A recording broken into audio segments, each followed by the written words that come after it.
We have got two testimonies today. இப்பொழுது இரண்டு சாட்சிகள் உள்ளன. మనకు ఇప్పుడు రెండు సాక్ష్యములు ఉన్నవి. Kindly don't take more than 20 minutes each, including interpretation. ஒவ்வொரு சாட்சிக்கும் மொழிபெயர்ப்போடு சேர்ந்து 20 நிமிடங்களுக்கு மேலாக எடுக்க கூடாது. తర్జుమాతో కలిసి 20 నిమిషములు దాటకూడదు. First, brother George. முதலாவதாக சகோதரன் ஜார்ஜ். మొట్టమొదటిగా సహోదరుడు జార్జ్. கர்த்தருடைய பரிசுத்த நாமத்திற்கு மகிமை உண்டாவதாக. దేవుని పరిశుద్ధ నామమునకు మహిమ కలుగును గాక. நான் இருப்பது கர்த்தருடைய கிருபையினால் இருக்கிறேன். I am what I am by the grace of God. నేను నిలుచుట దేవుని కృపయే ఉన్నది. என்னை அழைத்ததான கர்த்தர் எனக்கு உண்மையுள்ளவராக இருந்து தம்முடைய கிருபையினால் தாங்கிக் கொண்டிருக்கிறபடியினால் நான் கர்த்தரை துதிக்கிறேன். I praise God because the Lord who called me has been faithful to me and he has been upholding me. నన్ను పిలిచినటువంటి దేవుడు నాకు నమ్మకస్తుడుగా ఉండి ఆయన కృప చేత నన్ను భరించుచున్నాడు. கர்த்தருடைய நாமத்தை மகிமைப்படுத்தும்படியாக அவர் என்னையும் கூட ஒரு சாட்சியாக ஏற்படுத்தி இருக்கிறபடியினால் நான் கர்த்தருக்கு நன்றியுள்ளவனாக இருக்கிறேன். I am grateful to the Lord because he has also made me a testimony to glorify his name. దేవుడు నన్ను కూడా ఒక సాక్షిగా ఉండే నిమిత్తం దేవుడు నన్ను ఏర్పరచుకొని ఉన్నాడు. நான் ஒரு கிறிஸ்தவ பெற்றோருக்கு மகனாக பிறந்து அவர்கள் அறிந்திருந்த சத்தியத்தின்படி வளர்க்கப்பட்டேன்.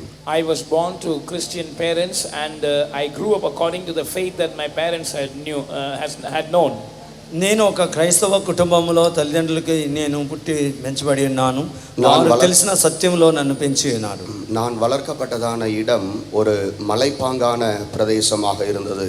I was brought up in a hilly place.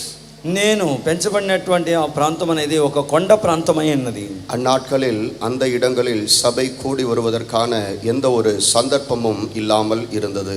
Those days there was no opportunity for the church to gather together there. ఆ యొక్క దినముల్లో సంఘంగా కూడి వచ్చుటకు ఎటువంటి మందిరములు మాకు లేవు. நாங்கள் சபைக்கு சென்று சபையில் பங்கு பெறக்கூடியதான சந்தர்ப்பங்களும் எங்களுக்கு மிகவும் குறைவாக இருந்தது. We also did not have opportunities to go and attend any church. మేము సంఘానికి వెళ్ళటం కూడా మాకు చాలా అరుదుగా ఉండేను. ஆனாலும் கர்த்தர் தம்முடைய ஊழியர்களை எங்களுக்கென்று அனுப்பி நாங்கள் இந்த சத்தியத்தை அறிந்து கொள்ளும்படியாக எங்களுக்கு உதவி செய்தார். But the Lord sent his servants to us and he enabled us to know this truth.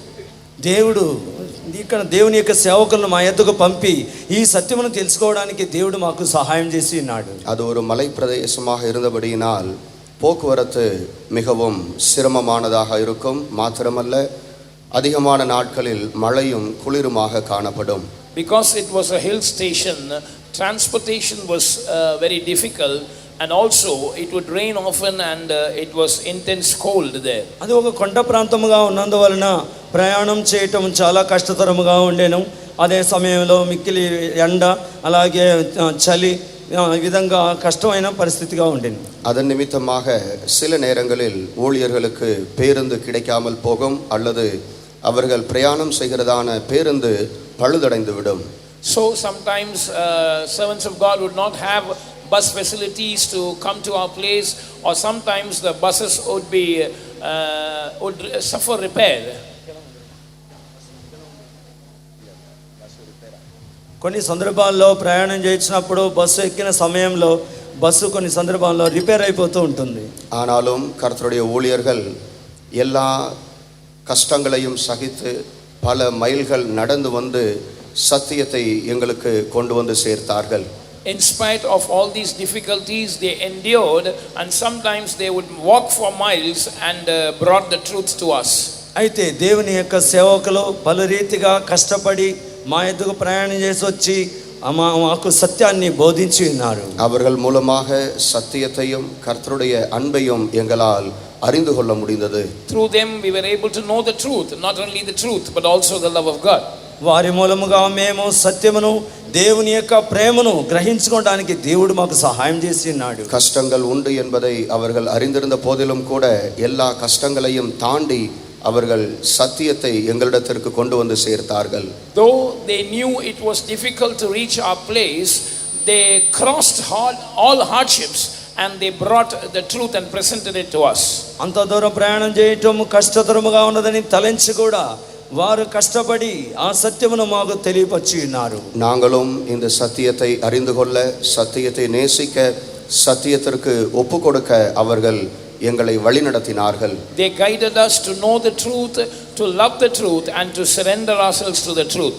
ఈ యొక్క సత్యమును తెలుసుకునే నిమిత్తము, అలాగే సత్యమును ప్రేమించి ఈ సత్యమును అప్పగించుకోవడానికి దేవుడు మాకెంతో సహాయం చేసి ఉన్నాడు. இந்த கஷ்டத்தின் மத்தியிலும் அவர்கள் சந்தோஷத்தோடே கர்த்தருடைய ஊழியத்தை நாங்கள் இருக்கிறதான பகுதியில் செய்தார்கள். அவர்களுக்கு எந்த ஒரு முறுமுறுப்போ துக்கமோ அந்நாட்களில் உண்டாயிருக்கவில்லை. We were able to see that in spite of all these hardships, they did the ministry in the place we were. They were not in any way grieved, neither did they murmur. మేముండే కొండ ప్రాంతంలోని ఆ యొక్క సేవకులు పలు విధమైన కష్టములు ఉన్నప్పటికీ కూడా ఎటువంటి సనుగులు సంశయం లేకుండా వారు సేవ చేసి ఉన్నారు. அவர்கள் மூலமாக கஷ்டங்களின் மத்தியிலும் எப்படி சந்தோஷத்தோடு ஊழியம் செய்வது என்பதை கர்த்தர் எங்களுக்கு காண்பித்து கொடுத்தார். It was through them that the Lord showed us how to serve the Lord joyfully in spite of difficulties. శ్రమల మధ్యలో కూడా ఏ విధంగా మనం పరిచర్య చేయాలని సేవకుల ద్వారా దేవుడు మాకు బయలుపరిచి ఉన్నాడు. அதற்கு பிற்பாடு படிப்பின் நிமித்தமாக நான் அருகில் இருந்ததான ஒரு நகரத்திற்கு செல்ல வேண்டி வந்தது. After that, because of my studies, I had to relocate to an adjacent city.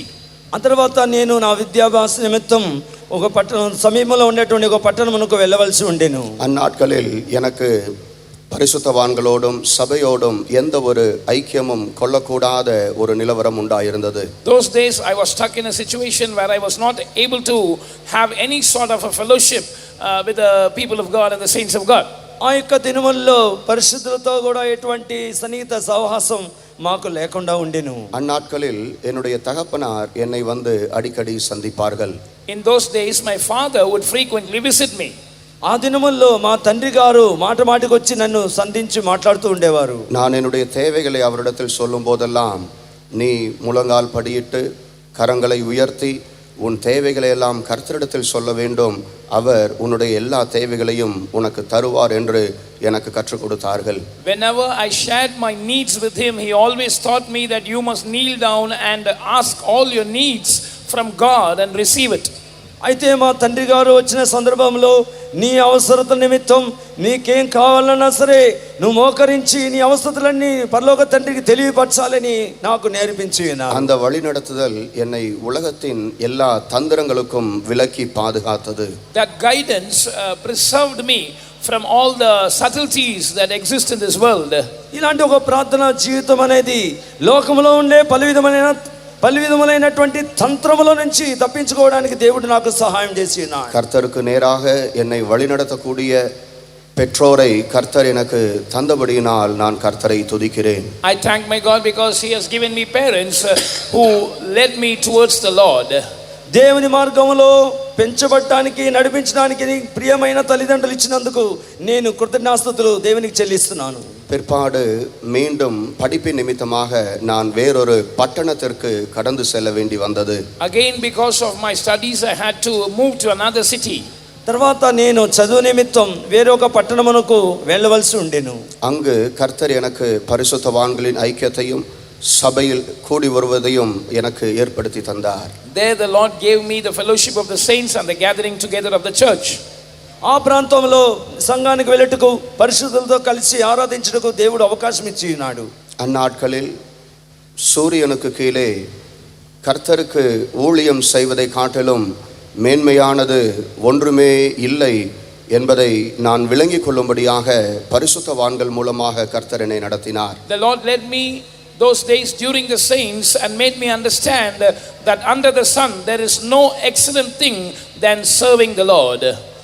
నేను పరిశుద్ధులతో ఉండినప్పుడు ఆ దినముల్లో సూర్యుని కింద దేవునికి సేవ చేయనటువంటి పరిచర్య తప్ప వేరే ఒకటి ఏదీ లేదని గ్రహించుకోవడానికి దేవుడు నాకు సహాయం చేసి ఉన్నాడు. நான் படித்து கொண்டிருந்ததான அந்த நாட்களிலேயும் நான் உலக பிரகாரமாக ஜீவிக்கும்படியாக அநேக கட்டாயங்கள் என் மீது வந்தபோதும் கர்த்தர் கிருபையினால் தாங்கி சத்தியத்தில் என்னை ஸ்திரப்படுத்தினார்.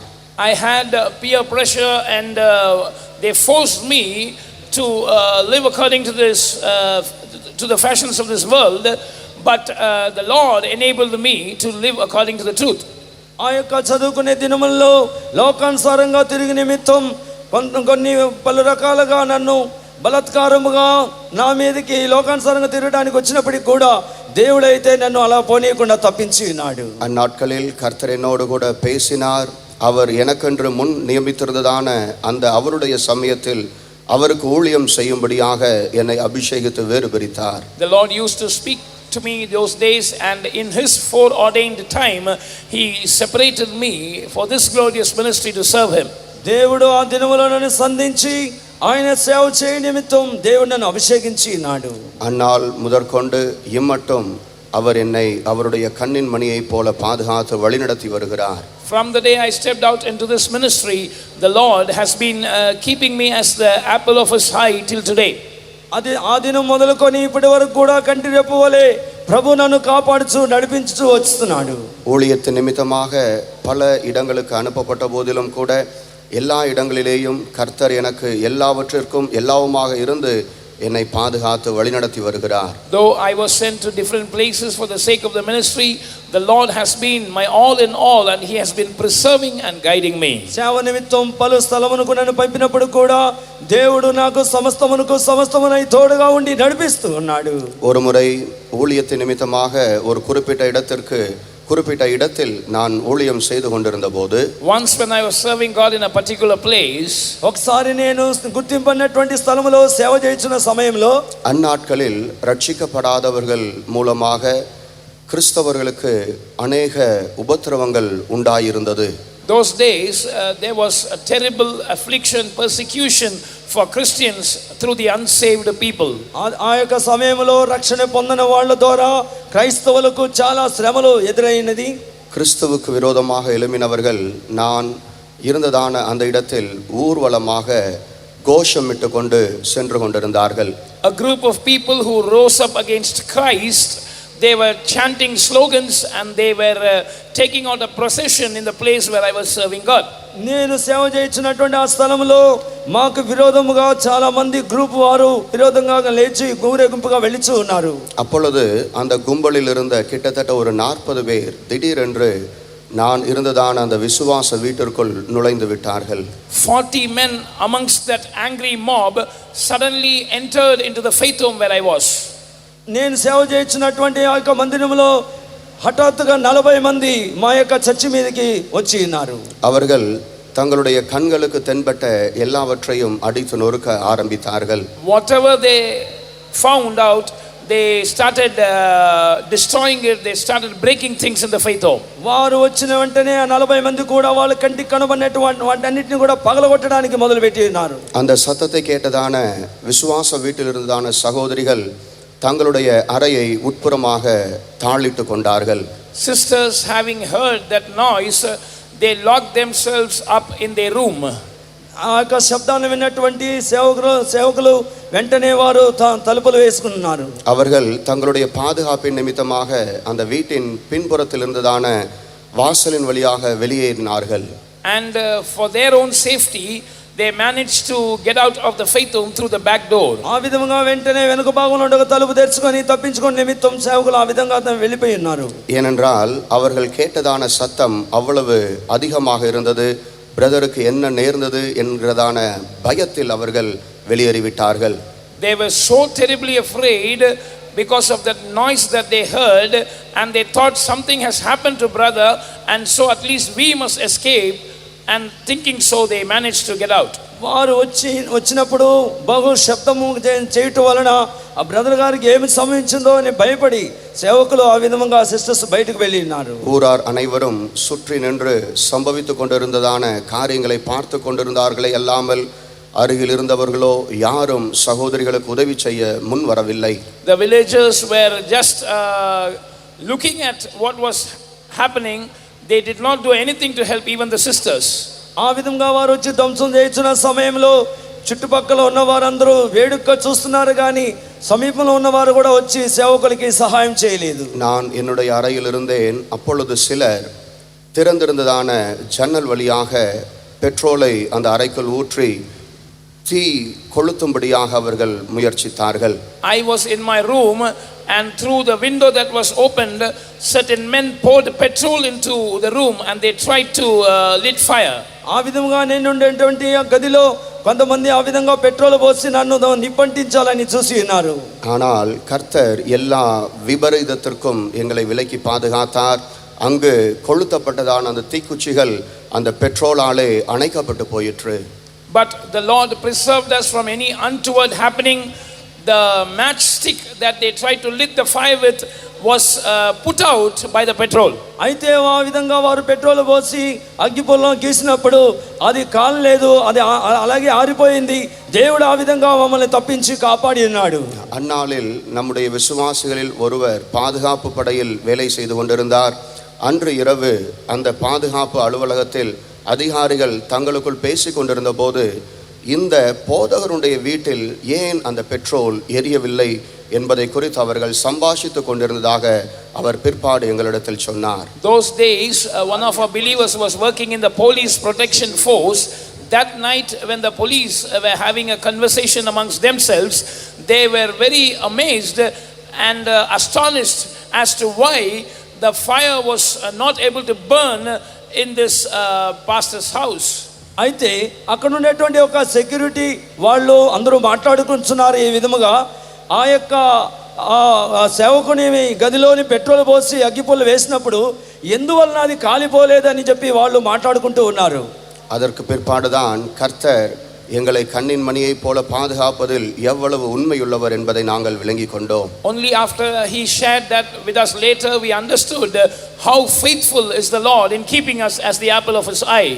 అప్పుడు మాత్రమే మేము గ్రహించుకొని ఉన్నాము దేవుడు మమ్మల్ని కాపాడే విషయంలో కంటి రెప్ప వలె ఏ విధంగా భద్రపరిచి ఉన్నాడనే సంగతిని గ్రహించి ఉన్నాము. என்னை அழைத்தவர் இப்போதும் எனக்கு உண்மையுள்ளவராக இருக்கிறபடியினால் நான் அவருக்கு நன்றியுள்ளவனாக இருக்கிறேன். I am grateful to my God who has called me because he is still faithful to me.